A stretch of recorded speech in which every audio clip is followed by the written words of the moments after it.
अस्सलामुअलैकुम। आप YouTube channel देख रहे हैं समर होम में देसी टिप्स। मैं डॉक्टर समर अब्बास आज एक नई वीडियो के साथ हाजिर हूं।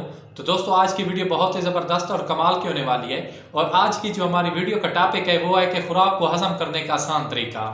और ये जो वीडियो मैं बना रहा हूँ ख़ास तौर पर उन हजरात के लिए बना रहा हूँ जो बहुत ज़्यादा खाने के शौकीन होते हैं लेकिन वो ज़्यादा खाना खा नहीं सकते।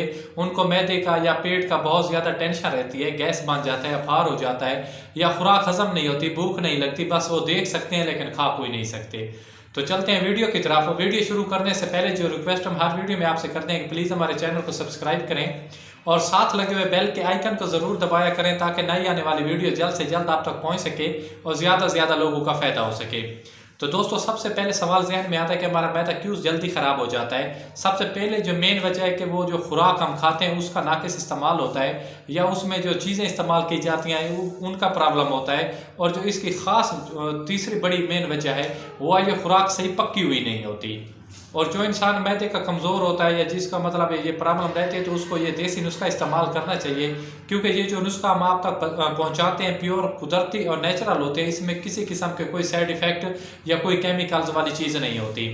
तो दोस्तों चलते हैं नुस्खे की तरफ। इस नुस्खे के लिए आपको सबसे पहले 3 चीज़ों की ज़रूरत पड़नी है। कोई ज़्यादा महंगा नुस्खा नहीं है। आप इसकी चटनी भी बना सकते हैं, इसका कहवा भी बना सकते हैं। दोनों चीज़ों में आपने जितनी बड़ी खुराक खाई है, चाहे पाए खाए हैं, बड़ा गोश्त खाया है या बिरयानी खाई है या जिस किस्म की आपने ग़िज़ा खाई है, समोसे पकोड़े बर्गर टाइप जिस किस्म की आपने ग़िज़ा खाई है, इंशाल्लाह ने चाहा तो वो 10 मिनट में आपकी ये जो है खुराक हज़म हो जाएगी। और इसके साथ ही ना किसी किस्म का गैस होगा, ना अफारा होगा, ना कोई मैदे में जलन होगी, ना कब्ज़ होगा, किसी किस्म की टेंशन भी नहीं होगी और आपकी खुराक चंद मिनटों में हज़म हो जाएगी। सबसे पहले आपने करना क्या है कि पुदीना, सब्ज़ पुदीना, इसके साथ ही सौंफ और इसके साथ लीमू। कोई महंगा नहीं है, कोई ज़्यादा टेंशन और उसका नहीं है। अगर आप इसकी चटनी बना सकते हैं तो आपने पुदीने और सौंफ को अच्छी तरह ग्राइंड करना है। जैसे चटनी बनाते उसमें लीमू डाल के उसमें आप दही भी डाल सकते हैं।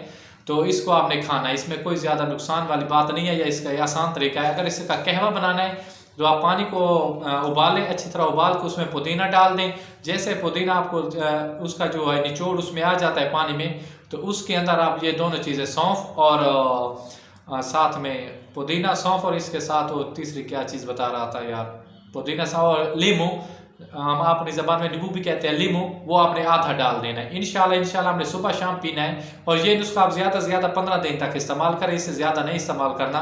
या जब भी आपको किसी किस्म की कोई टेंशन होती है, गैस बन जाता है, फारा हो जाता है, इस किस्म की कोई भी प्रॉब्लम आ जाती है तो आप फ़ौरन इसका कहवा बनाए और पी लें या चटनी उसके साथ इस्तेमाल कर लें खाने के साथ। बिल्कुल भी आपका ये किसी किस्म की प्रॉब्लम नहीं आएगी और आपकी खुराक 100% हज़म हो जाएगी।